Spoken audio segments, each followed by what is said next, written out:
I can't do it. I can't do it. I've been trying to use the triangle file to get my chains square, just like Jed showed me how to do it, and I can't seem to figure it out. So maybe you've tried, maybe you're a total idiot just like I am. Hopefully so, because if that's the case, you are in the right spot. Because today I'm gonna go over to Gordy's house. He's West Coast Saw on Instagram. We're gonna meet Big Phil. Big Phil is a timber cutter, and he's gonna show us how to use a chain grinder today.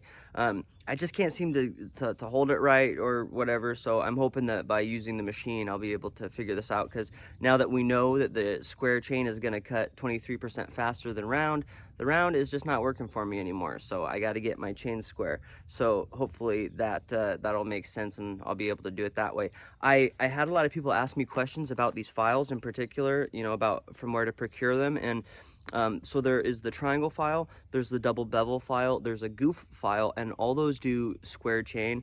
And I actually don't know of a good website that sells these, so I get mine from a store called Madsens down in Centralia, Washington. I just call them on the phone and I say, hey, I need some triangle files, and they ship them to me. I wish I could give you all a link or something. Maybe that'd be easier, but that's the best I got. So today we're gonna go try to learn how to use a chain grinder, get our chains razor sharp. But first, I want to take a moment to thank Surfshark for sponsoring this video. You're probably like me, you probably spend a lot of time online, and you're probably worried about keeping all your personal information private. You're probably also worried about all this text censorship nonsense going on.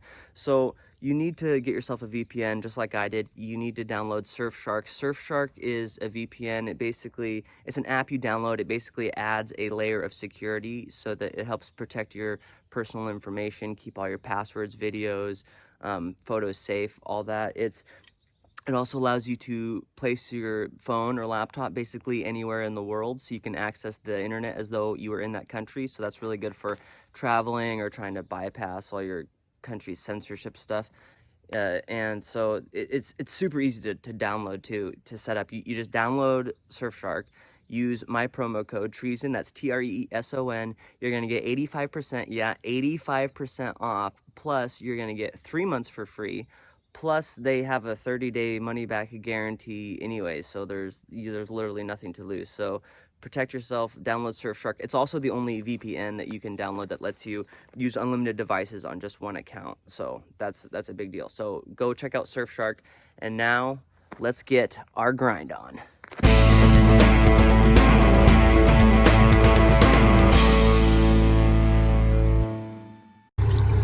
All right, so here at Gordy's house, I got this, but you can't get that? Jeez. There's Gordy, so he's grabbing this log out that we're gonna test our chains on.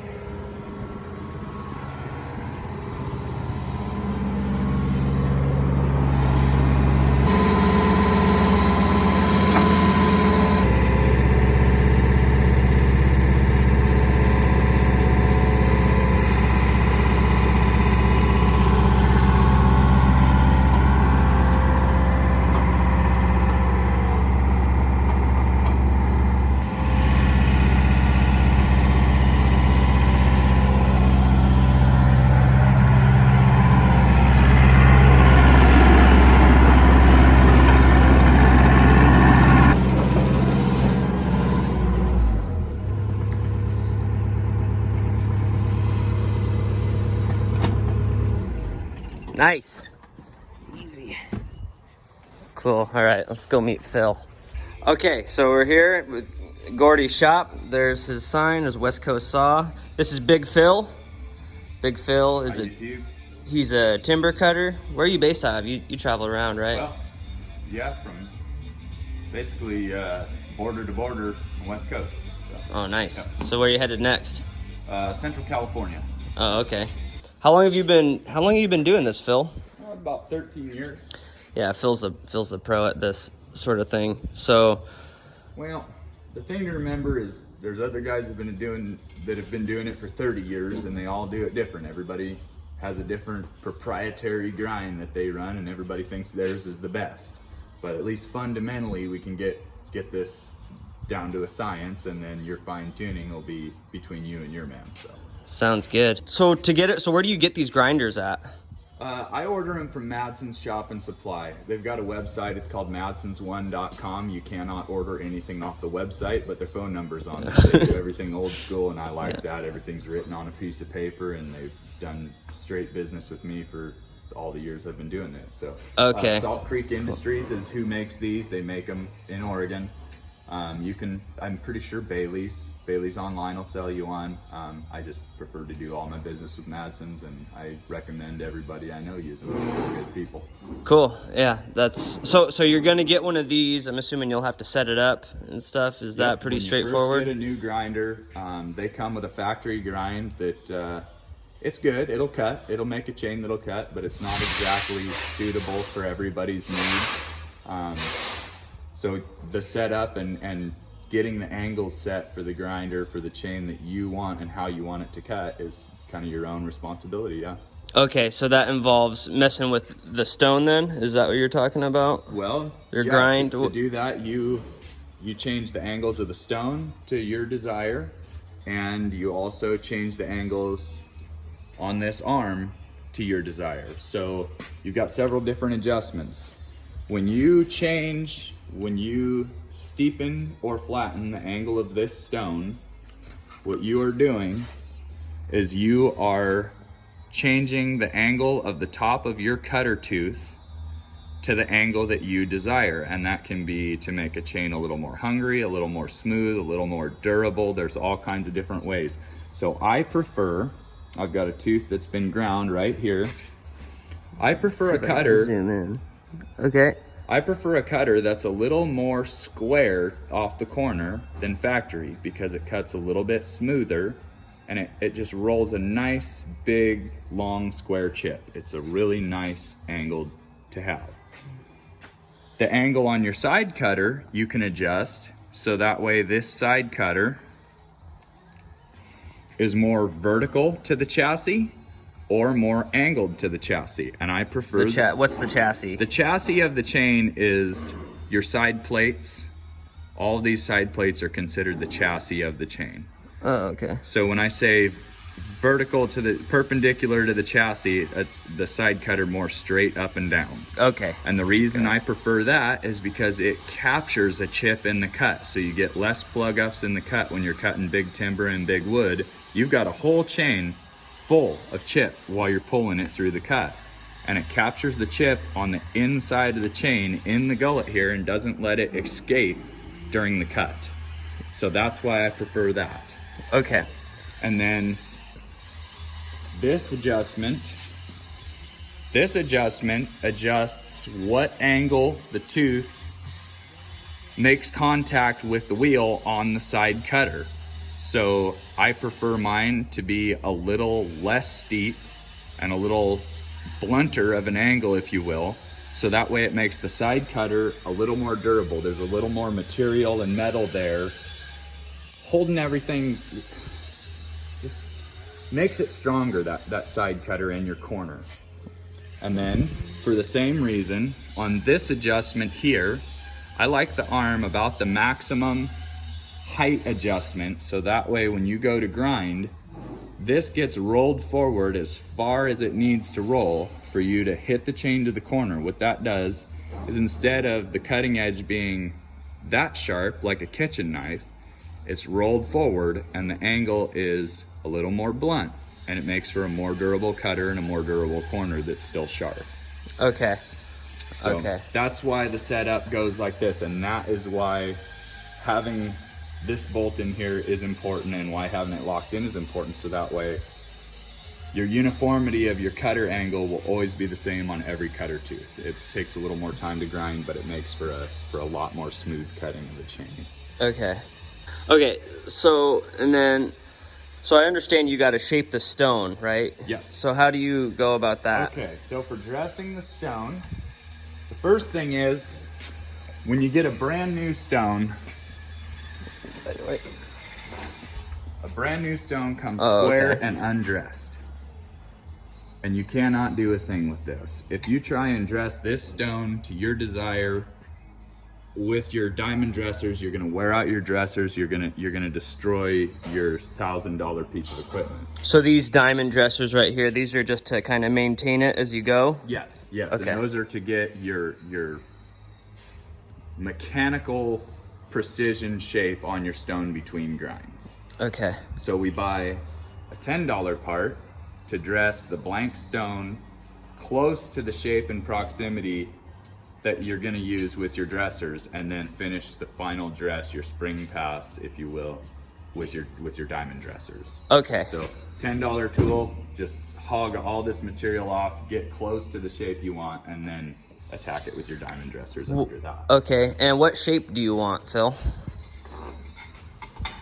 Well, the shape that you want is gonna be dependent on, and characteristic on the specifications that we outlined a little earlier. So it depends on what shape of a cutter you're going to want. If you want a more pointy top angle on your cutter, then you're gonna want a steeper dress on your stone in order to achieve that shape when the tooth cutter makes contact with the stone.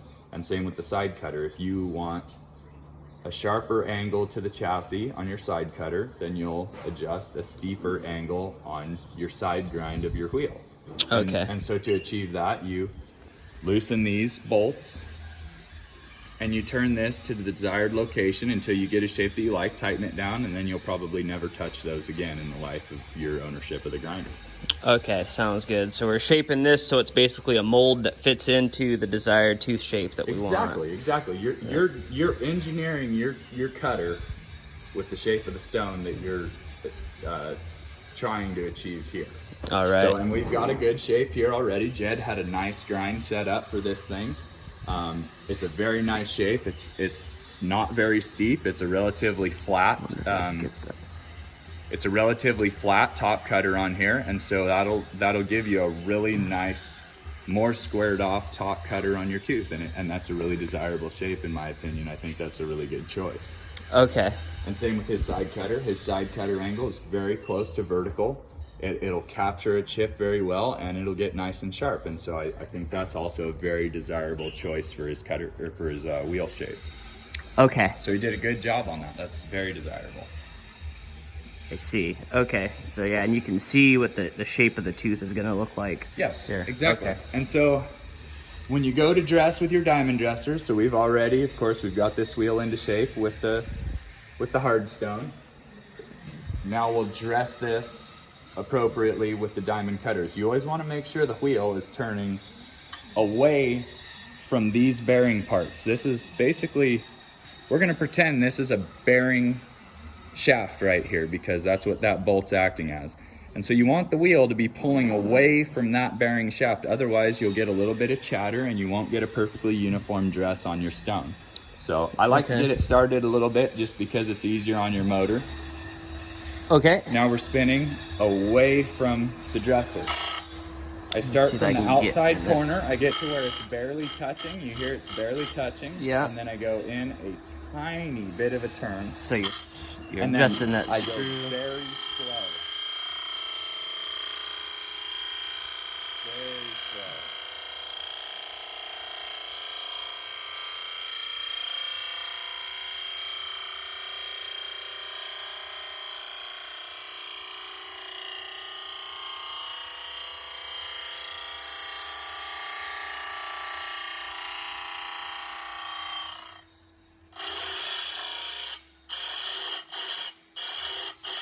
Now, the reason for going very slow on your first pass is because this wheel, it's only coming around so fast. So imagine you have a 4-foot wheel and you just buzz the thing right in. Well, what you'll do is you'll have a spiral on it, like if you drip or drop a paint or you start pouring paint on a spinning wheel. And so the reason for going very slow is so you get all the material off and you don't get a barber pole on that thing. Oh, okay. So you're getting all the surface area. Exactly. That way. You Yeah, have to okay. give that wheel time to come around and dress up really nice. So I go really slow, get it nice and dressed, and then I put a couple, without turning this in anymore, I just get the spring pass on and smooth everything out. Okay, And that so makes then sense. the same thing with the side cutter. So that was the top that you just adjusted. That was the top we just adjusted. And now we're gonna do we'll the hit side. the side cutter, and Okay. we start from the bottom up, and you get it to where it just barely makes a contact. And then you slowly dress off the material that you need. Now, people have varying opinions on how wide of a side cutter to have. I like the side cutter to come just to where the angle geometry changes, because this below here is not side cutter anymore. That's just a piece of the tooth. So the side cutter, I don't know if you can see the shadow of that corner. I get right to the bottom of that shadow, so my whole side cutter is being useful, but you don't need to go any lower than that. Right, okay, so right where the tooth kind of changes angles on the side, that's where you go to? Okay. Exactly. This is a 63 gauge chain, so I turned your thing upside down so it's on the 63 gauge portion. These come from Salt Creek Industries. There's a 63 gauge groove and a 50 gauge groove. All you have to do is just turn this upside down the other direction. Okay, and the ones that we're gonna grind to are 50 gauge, the ones that I brought. Throw so one of your 50 gauges on there. Okay. Just turn that upside down real quick. Okay, so right now I've got my 461. I've got a 20-inch Samara bar on here. This is a 50 gauge chain, and you can see. So I just put this chain on. So this is it's a stock factory chain right here. This hasn't been, so I just broke this chain yesterday. I put it on. I haven't ran the saw yet. So this is a stock chain. And then I got another stock chain right here that I made. And so we'll grind it. So we'll make a cut with that and we'll measure the time. Phil's gonna grind this here up and then we'll measure the time on this. So we'll get the difference between the stock chain and then Phil's grind over here. Something to remember is to file your depth gauges before you grind. Oh, really? Filing your depth gauges, whether you do or don't use a depth gauge tool, which I do. I do too. I use a depth gauge tool. No matter what, you are rubbing hardened steel on top of the cutting edge right at the corner of your chain where it does most of the work. Most of the work that this chain will ever do is right at the corner where the cutting edges both come together and begin. So if you rub hard steel against a brand new sharp cutting edge, you're dulling the heaviest working area of that chain before you ever even use it. So you're saying by putting that on top? And filing and rubbing on it, it will dull that corner just enough to where it will not cut as fast. And it's good. Okay. So we'll go ahead and file these depth gauges first, and then we'll grind the chain, and everything will be as good as you could possibly get. Do you need to have that on a bar to do it? Yeah, yep. Okay. What we'll do is we'll take a little bar and we'll clamp it up in the vise, and we'll go and grind these depth gauges, file these depth gauges before we ever even get into grinding. All right, sounds good. Ooh, look at all them bars. Gordy's got this box of free bars, so if any of you want to come by, you can grab as many of these bars as you want. Yeah, he says just help yourself. Yeah. He's got all these free saws here too he's building. So another thing to keep in mind is with a brand new chain, you're gonna change a lot of the factory angle in some cases. And if you know you're going to do that, my grind at home is it's so far away from what they come like off of the factory. I grind the chain, then I file the rakers, and then I give them a kiss on the grinder again after that. So that way it's all perfect, because if I file... Because you got to completely change the whole geometry. And sometimes the chains don't come, they're not very high quality off of the spool. And so you end up taking more material off of one side or the other. And so this one looks really good. This is pretty darn good. So that's Still brand, I think. Do you got a preference for new chain? This is Oregon. Oh, never mind. Well, and I went back and forth. I've preferred Oregon for a very long time because it's American made, and of course we're in the USA here, and so I really had a lot on the 4th of July too. Of course, Independence Day, right? But I've recently made a switch back to steel chain because I think their quality control is a little tighter. I had a little bit of frustration with the company, but that's a personal preference thing. They'll both cut. They both are a high quality product, and they will both cut just fine. And so you're saying when you're first changing the angles, it takes a bit more work. So when you go to maintain it after your angles are set, it's a little quicker. Yep, your maintenance will be a lot less. Of course, if you cut a rock or pavement or nails or something like that, you're going to have your work cut out for you to square this thing back up. Yeah. And to get it true, if you really are into having them perfectly precise every time. But if you just have a wood dulled chain that's been cut in a dusty environment or cutting, dead wood, hard limbs are really hard on steel. Your maintenance will be significantly less. Okay. So, anyway, cool. We'll go get the rakers touched on this dude. Right. These are called depth gauges because they adjust the depth. Oh, geez. Whoops. Oh. They adjust the depth of cut that this tooth takes. We call them rakers, it's a slang term, but depth gauges is the proper name for these. The way they work is you throw it on and it rests on the corner of this cutter and the corner of this cutter. That way every depth gauge is a uniform height between the cutter in front of it and the cutter you're filing. Now, are you worried at all about, you take the depth gauge down and then the tooth is going to get shorter as you put it on the grinder? That's exactly what happens. And that's why with a brand new chain, oftentimes I'll grind it, then I'll file the depth gauges, then I'll touch it with the grinder again, just so that way I'm really close. Okay. This isn't going to be that extreme. So what you're going to do is, this is a 25 thousandths gauge with maybe 3 extra thousandths of material removed from use. So we're going to be sitting at about 28 thousandths after filing the depth gauges fresh. Then we'll grind. We'll end up right at about 23 to 25 thousandths, which is so darn close, you probably won't notice. It'll cut pretty smooth. Okay. Got it. Okay.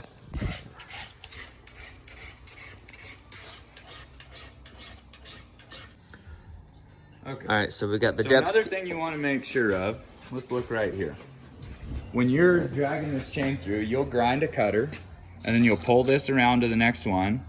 Now look, this chain chassis is not sitting all the way down in the guide. That'll cause every single tooth to be ground at a different height, a different angle, so you want to make sure this is pushed down in that groove where it belongs, otherwise you'll run into problems. So that's just something to keep in mind when you're grinding. Okay.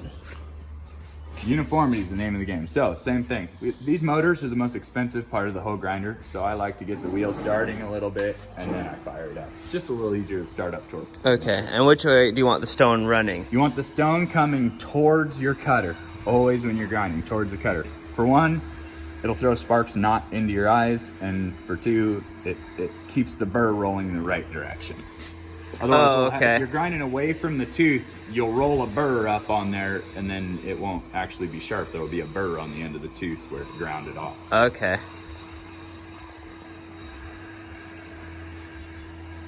I should have dry fit it first, so that's what we're gonna do real quick. That's actually pretty close. We'll go back. Okay, what are you doing there? We're dry fitting the tooth to the stone, so that way I don't accidentally like get it close and like gow it into there and knock a corner off or do something funky. Okay. So we just dry fit it to the stone where you see it's matching up pretty good. It'll need to it looks like the corner of the stone is going right into the corner of the cutter. Yeah, so that way we don't accidentally go to just slam it in there and whack a big old chunk off. So okay. Now I like my light. I mean, I'm telling you, this stuff, there's some weird things. I like my light behind the tooth because then it casts a shadow between the cutting edge and the stone, and I can watch right to when I match up that corner, I mean down to the gnat's ass, because it casts a shadow forward off the tooth. If you hold the phone or the camera up there, up above to look down, you'll see where it casts a shadow on that. See that little shadow it's casting? I see the shadow. So and you're saying, oh, I see what you're saying. When you're grinding, it just makes it easier to see when the edge of your stone, especially when the stone starts to get dirty, when the stone like comes right up to the corner there, it just, that casting a shadow from the back to the front really helps me grind. Okay, sounds good. Personal preference. Some guys like it resting right here, pointing straight to edge. Just I like the light. Yeah, I hear you. Casting a shadow forward. Yeah, a lot of little details. So, okay, so I got a pretty good camera angle here. You want to run that one? Now, some guys like to bounce it off. I don't. Just steady pressure and not too fast. You don't want to get this thing home. Now, right there, we're right to the corner, but we haven't hit the side strap yet, so I'm going to adjust this forward again. And take another pass. We're still not there. We're going to go forward some more. Take a pass. Steady pressure. We're not burning the tooth.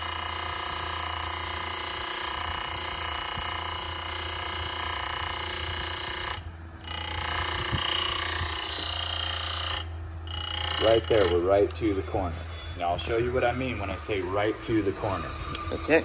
So that's what I mean. So it's like ground, corner right to corner. To the corner. Yeah. You'll see, right there. You see that line where the angle changes? Yep. Directly up to the corner. No eagle beak, no hook beak, not coming short of the tooth. It's just a perfect right to the corner line of the grind, right where it ends. Right there, you can see it. Yeah, looks good. Yep, so that's what you want. Okay, so now we just do the rest of them. Yep, now we just do the rest of them. Now, what we have here, we don't have a lot of time to set this up. You can see we're grinding a little bit into the chassis of the chain. It'll weaken this chassis a little bit. I don't think this chain will come apart, but you ideally don't want that. And so I would have to goof off a little bit more with these angles to make it where you still get the grind that we want and not grinding into the chassis. But ideally you don't want any of this going on. Okay. But it's not gonna make that much of a difference right now. We're gonna be A-okay, and this chain will still It's just something to keep in mind. Yep, just want to be careful about that. This chain will still probably last the whole life of the chain. It'll be fine. Okay. So once again, now we're set on our depth and we're set on our angles. So now, regardless of how much material I have to grind off of every tooth, we're grinding them all the same height and the same length, and that will be our uniformity. Okay. So even if one tooth is really long and we've got to take a lot of material off, we're going to do that anyway, and they're all going to be exactly the same height, and you're going to get a really smooth, good chain. Okay.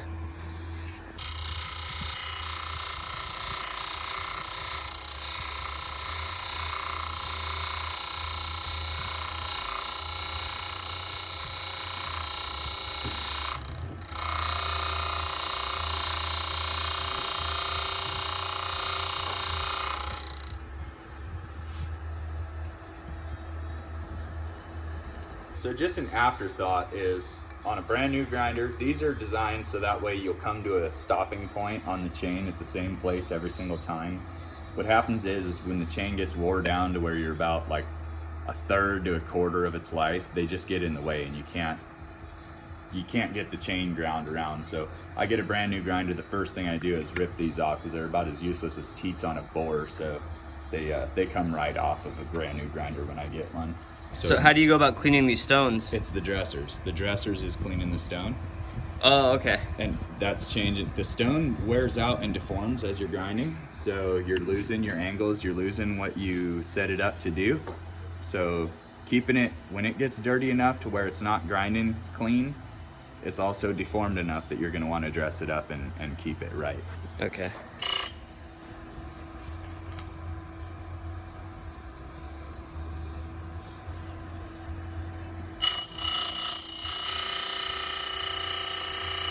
You're not even taking that much metal off. No, you're not taking that much off. Like maybe 2/1000 of material is coming off the top. So you're, like I say, with the way we filed the rakers, we'll be right about where we want to be.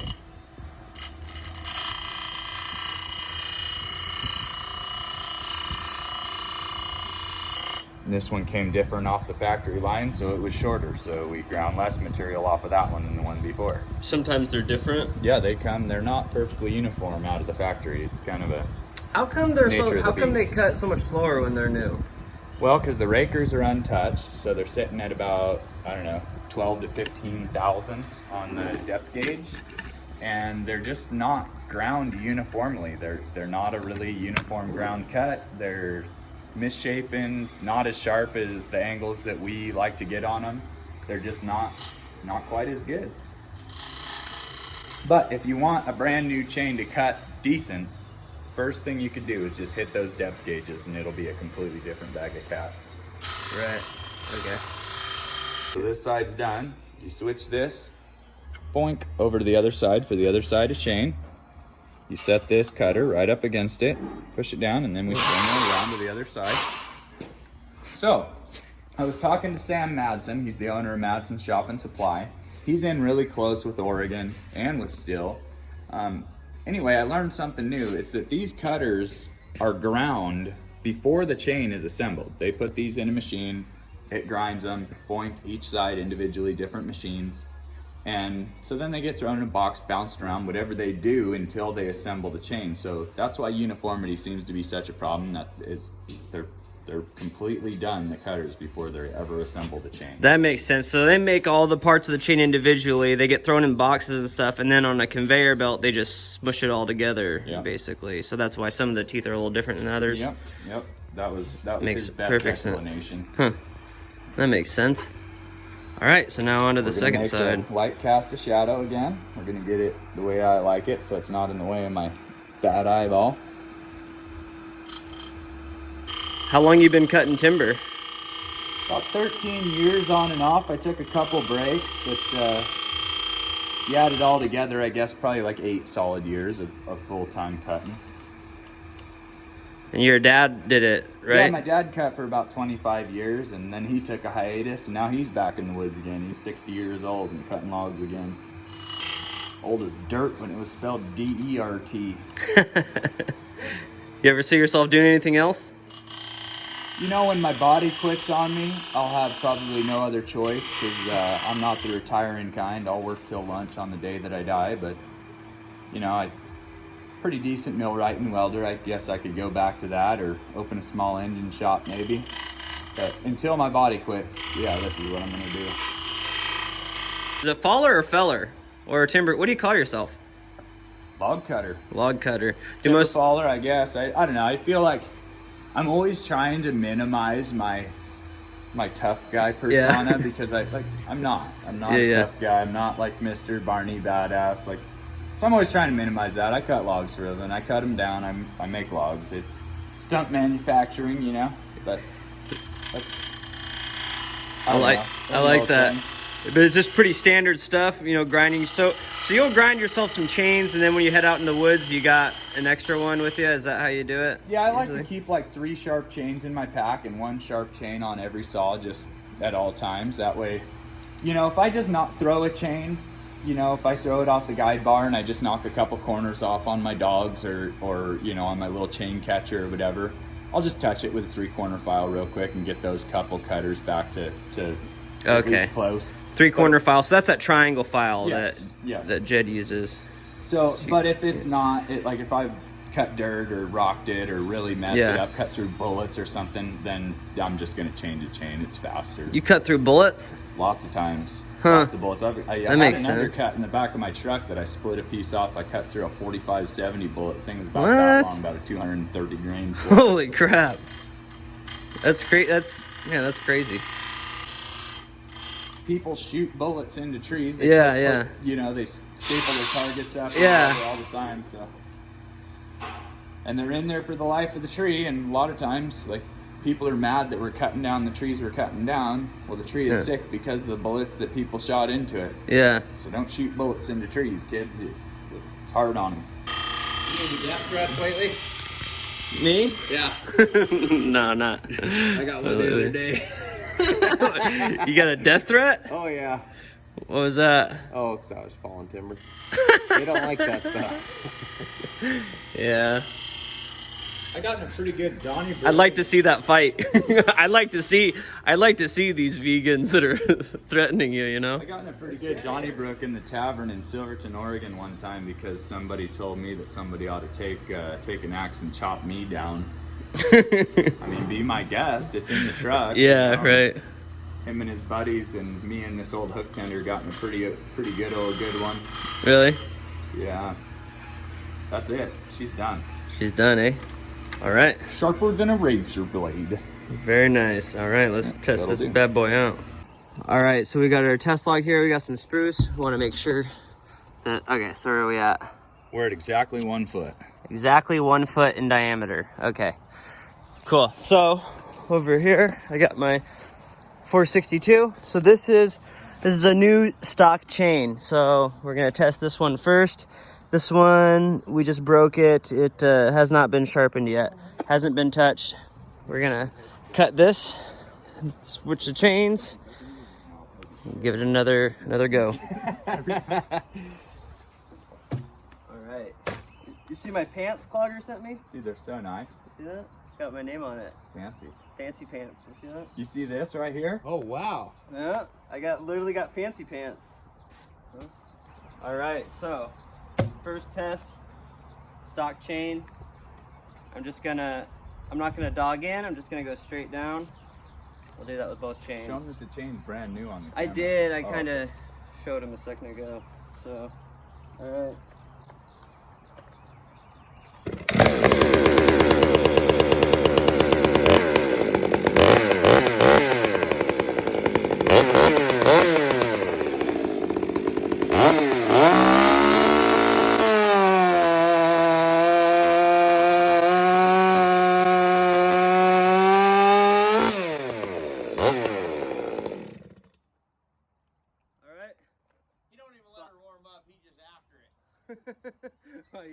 It's still pretty okay. Two-stroke engine, it starts lubricating the second it starts firing up.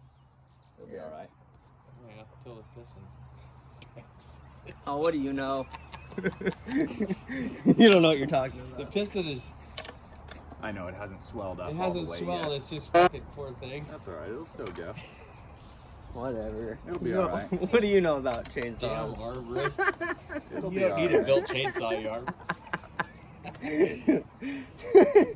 Yeah, I know. You barely wanted me to buy a saw from you. Like, oh, you're an arborist? Oh yeah, you need a little build. Sorry, I don't sell electric saws. That's what I told him. You're shitting me. What a dick. Dick. Yeah, Gordy's a dick. Oh, Is that an iPhone 11? It's a 10. Oh, I'm gonna be one up on you. I just ordered an 11. Oh, what? Yeah. He was trying to one up me. Now my videos will be better, and I'll get more followers. Yeah. You got like half as many followers as me. All I gotta do is get a green helmet. And I already got an Eastside Dreamer shirt. That's it. All right, so that was the first cut. So here's the second one. This is the chain that Big Phil just ground up. So it's the same size. I mean, look at that. It's the same size, same thing. I'll just go top straight down, and we're gonna see the difference.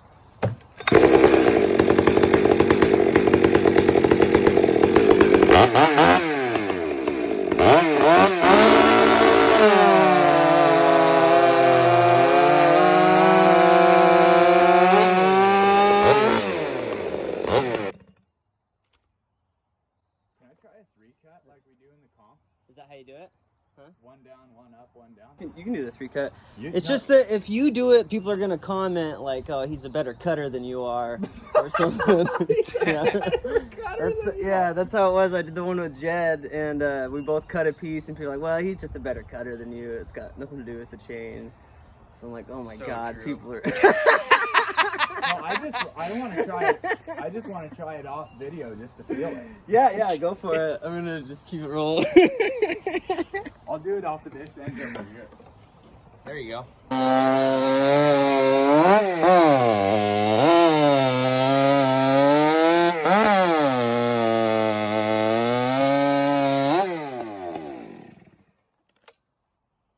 like that little saw. Dude, this thing gets it. Right? That thing's got too pep. hard on my upcut. See, now the trick is, these things cut the best at 12,000 RPMs. So anytime you're bogging it down in the cut, it feels like you're getting more done, but you're not getting as much done as if you just let her eat. Oh yeah. 12,000 RPMs, man, that's your power band, just like a dirt bike. You keep her in there and it'll go. Oh, okay. I bogged it a little too much, but I just kind of wanted to feel what she had. All right, I'm gonna do one more cut. I put the stock chain back on it because Phil made a good point. By doing the 3 cuts, it gives you a larger margin of error, so it's easier to determine the time of the speed of the chain if you do 3 cuts rather than just one. Because he was saying, you know, anybody can get lucky on 1 cut, but you can't fake it if you're doing 3. So I'm gonna try this again with the stock saw.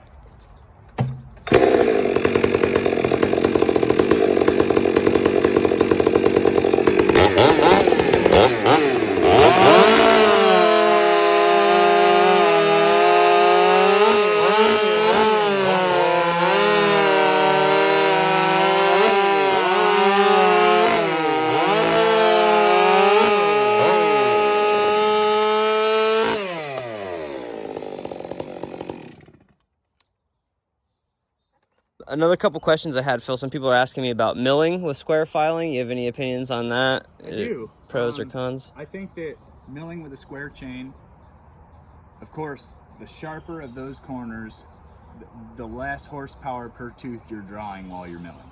So a square chain is going to be more suitable for milling, but you're going to want to change the angles. Instead of a really square top cutter like we do for felling and for bucking and things like that, you're making constant ripping cuts. So you want to try and tune that milling chain to be more suitable as a ripper. So you'll make it a little more pointed, you're going to try and get your logs clean, I assume, and debark potentially. So you're going to want to try and have less of a durable edge. It could be a little more fragile, but more of a razor blade for pushing through that ripping cut. So absolutely, yeah, I think square chain is more than suitable for milling, especially a ground chain. It's going to cut straighter, more true. You're going to put less effort into it and have nicer, flatter, smoother boards.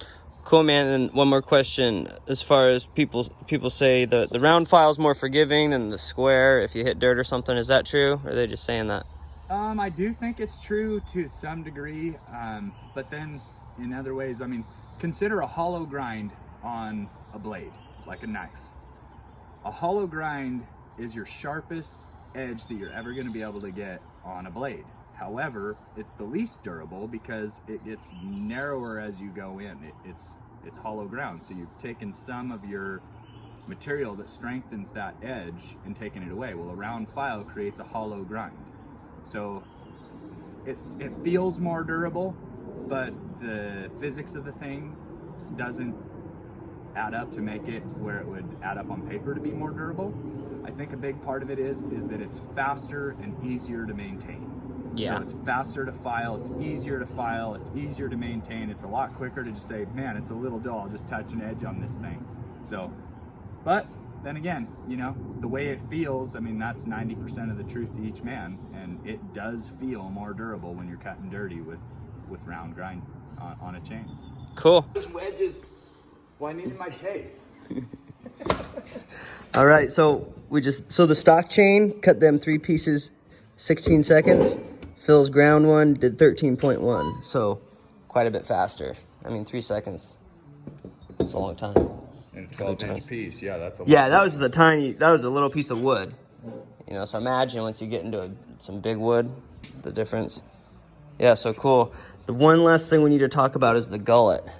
Okay, so this little corner, this little piece of unused cutter will end up sticking out past the usable corner of the angle of this chain because the chain goes shorter and shorter and narrower kerf as you go back.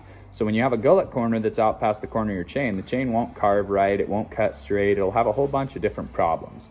So we address that by grinding, hand filing, or otherwise removing this gullet material here. And a lot of times I'll wait till it gets a little bit longer before I start addressing it, but this is just kind of what we have, one with a little bit of gullet to show you what happens.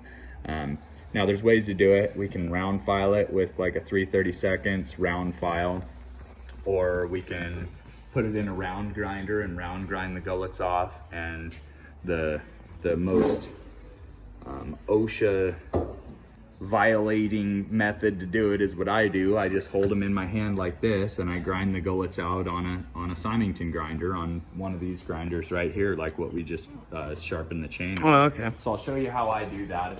It's not a recommended way. If you've got employees, I certainly wouldn't let or encourage my employees to do it this way, but if you're an owner operator and you just need a quick way to get it taken care of, it saves me a lot of time. I just take and hold it right here and just hit it on the grinder until the gullet's removed, whenever they get too long. And I just go through, do every single chain, every single cutter on the same side. Okay, and you don't do that every time, you do it every few times? About every third or fourth grind, the gullet will be long enough to start wanting to cause a problem, so I'll just grind them down. They don't need to be precise, they don't need to be perfect. That's not even a working portion of the chain. Just okay. When it's in the way, it works to get in the way. That's okay, the issue. got it. Yep. Yeah, and you do the same thing with round filing too. You want to take that metal out too. Yep. So that makes sense. And you can do that with a little file. Yep. You can just get that if you don't want to. Yep. And a lot of times after you've ground a few times, that gullet will have a couple little triangles on there like this sticking out, and it's a perfect place to just stick a little 3/32 round file on that, swipe them back, and then you're good to go. Okay, cool. So that was the gullet. So I think that about sums it up. Is there anything else you wanted to go with for grinding chain? think we got everything. We showed you where to get it. Wear at your safety Madsens. glasses. Wear your safety glasses. Yes. That's my best advice. Wear your safety glasses. Right, so you're not getting sparks of metal in your eye. So we showed you where to get it. We showed you how to work it. Let me know in the comments if you have any questions with that. I think Phil did a good job summing it all up, or just about all of it. So thanks for doing this, Phil. Anytime, Appreciate man. it. So thanks for nothing, Gordy. No problem. All right, don't forget to like and subscribe. Hopefully that helped you guys out. Take care. So right before I left Gordy's house, I thought to myself, man, I feel like I could get it a little faster. And I just did one more pass, and I actually got it down to 11 seconds by pushing down hard on the saw. I really babied it when I did the test, and I got 13 seconds. So, I mean, I got a whole extra 2 seconds by just pushing down a little harder. So this shows, I mean, it's way sharper to get it square than the factory or even round grind.